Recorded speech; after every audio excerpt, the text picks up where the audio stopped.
Hey, what is up guys, and welcome to an in-depth review on Rage 2, a game that arguably has some of the best gunplay on the market, even rivaling the likes of Wolfenstein and 2016's Doom. The real question that needs answering here though is whether or not that's all Rage offers. You know, is this a one-trick pony, or does it also have an interesting world to explore, an exciting story to follow, and more importantly, for those of you who have played the first game, an ending that's not a complete slap in the face? To answer all of those questions, we'll start by diving into the visuals. Compared to the dusty and drab deserts of Rage 1, Rage 2 offers a bit more variety in terms of its world space. Thanks to the events of the first game, you now have the luxury of being able to venture through a much larger assortment of ecosystems, from thick swamps, to dense jungles, to the already established Mad Max-style environments from the first one. And they do a suitable job at packing a ton of explorable areas into each of these larger regions, some of which are tucked away in sort of off-the-beaten path, which I liked. Unfortunately, while Rage 2 marks the return of classic settlements like Wellsprings and the Mutant Bash TV show, I couldn't help but feel disappointed by the fact that nearly all of the other memorable locations from the first game, like the Dead City and Subway Town, had been completely wiped from existence, and with no explanation whatsoever. It's especially odd when you consider the fact that Rage 2 is set in the exact same place, only this time on a much larger scale, and the fact that all of the broken down cities the game does offer are pretty much a joke in comparison.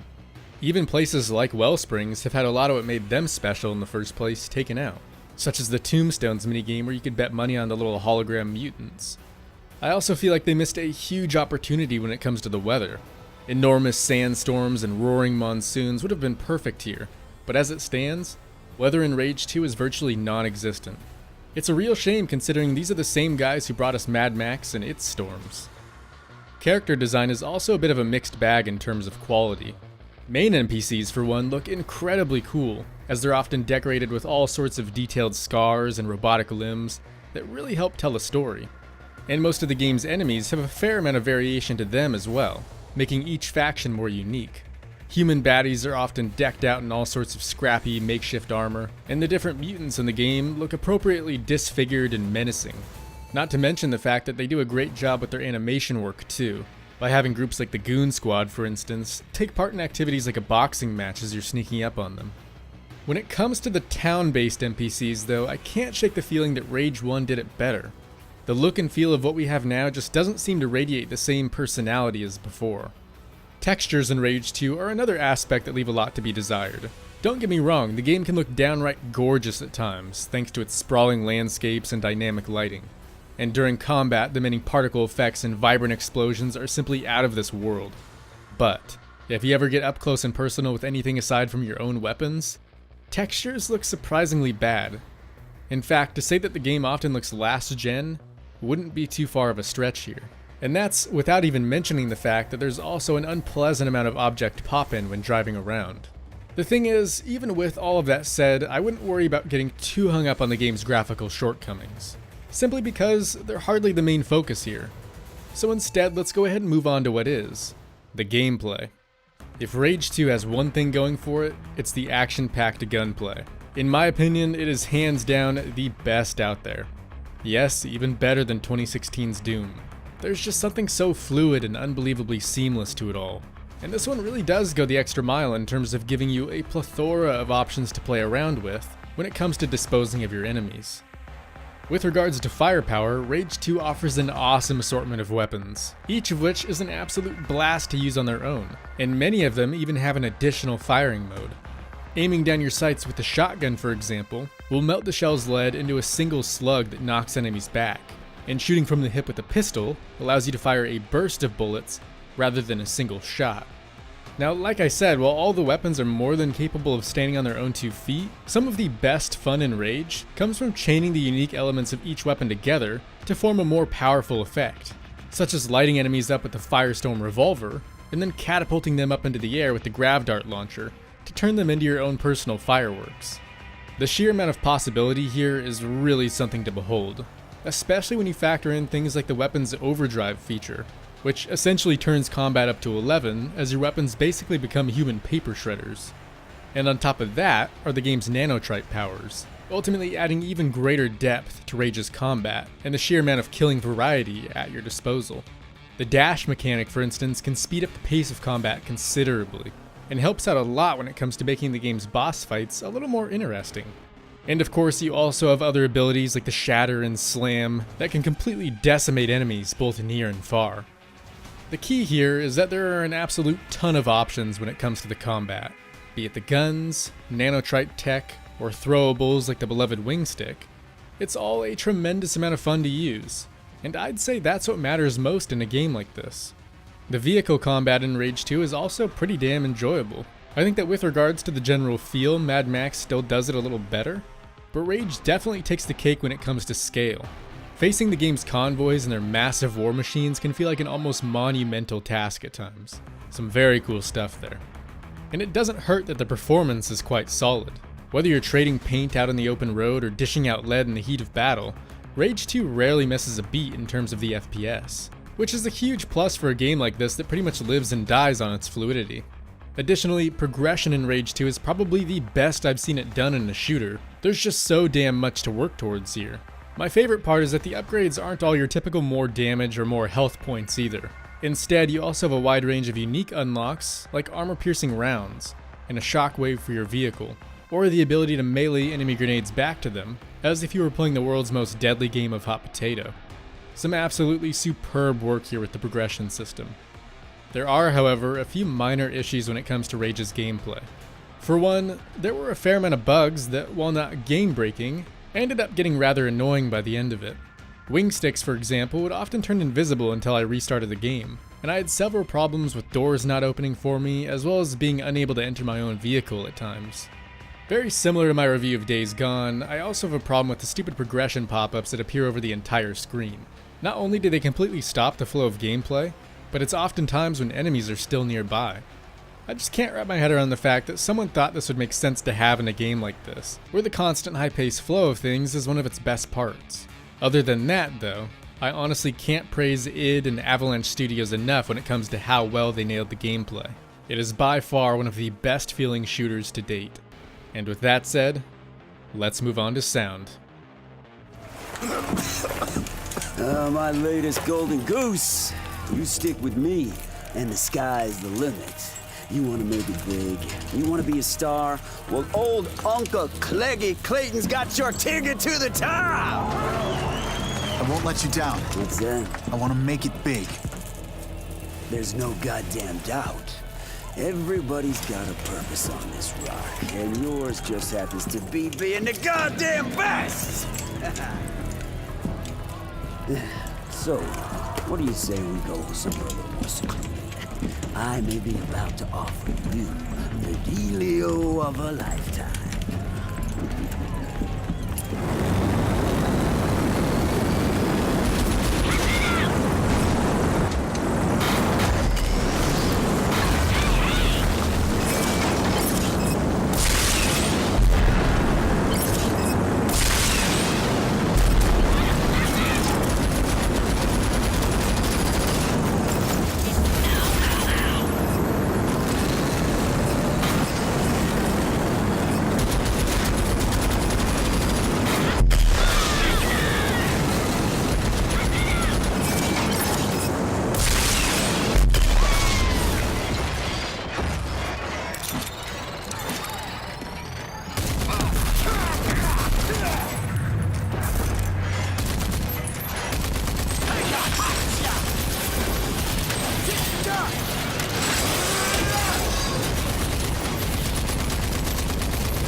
And we'll go ahead and start with the music.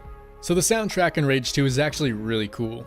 It's got some hints of Doom in there with bits of heavy metal that play while you're out driving around and in combat, but it's more of a synthy heavy metal that sometimes drops the metal entirely and opts for a more atmospheric piece made up of electronic tones. For those of you who have seen the movie It Follows, it's a lot like that, and I dig it. Each track offers a ton of variety, but again, it's all woven together by the synthy undertones in a way that always has it feeling cohesive. They also do a decent job at the voice work here as well. The male protagonist is voiced by Sam Riegel from Critical Role, and I thought he did a fairly nice job at playing up the whole easygoing, almost satirical nature of the game. General Cross, the evil leader of the evil authority. Our own boogeyman. A bedtime story for naughty kids like me. I don't know if Prowley has lost it or if it's really true. You know this, though. If it is, I'm not gonna stand for it. He's no Ryan Reynolds as Deadpool, but I could kinda see what they were going for. And after replaying some of the early game with the female character, I thought she did an equally good job with what she was given. The writing here is not the greatest, so don't expect anything groundbreaking in terms of performances, but like I said, it's almost as if they meant for it to be sort of a parody on your typical action game, even if only a little. As for the guns, I actually found the base versions to be a little on the subtle side. They just didn't feel as if they had a whole lot of weight to them sound-wise, with the exception of maybe the shotgun. However, once you flip on the overdrive feature, it changes things entirely, and all of the weapons start to give you this really powerful sense of audio feedback, nearly sounding as if they could tear through a castle wall. Explosions were also particularly intense, and I especially loved the sounds of all the nanotrite abilities. They too felt very unruly and boisterous, which was quite fitting taking into account just how much chaos they can cause. Really, the only issues I had audio-wise were footsteps sounding a bit too similar no matter the surface, and a few instances where entire lines of dialogue were completely missing. Clegg Clayton likes to surround himself with the rich and famous. They hang out at his so-called Winner's Lounge.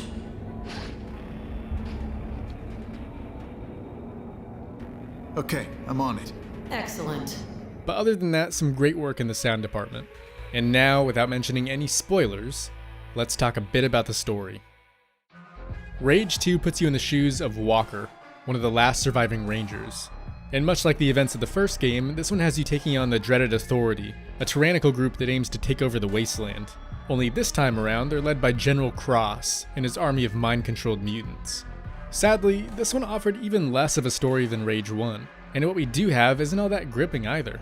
Thankfully, it is miles better when it comes to its ending, and for fans of the first game, you'll be pleasantly surprised to see the return of a few classic characters, who are now much older thanks to the 30-year shift in time, which has also brought with it a massive change in scenery, partially for better and partially for worse in my opinion.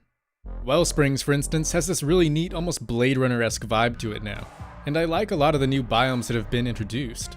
But again, I just don't understand why this change also had to mark the removal of so much else that made the first game special, in terms of its horror elements and key locations like the Dead City, which is still one of my favorite levels in gaming to this day.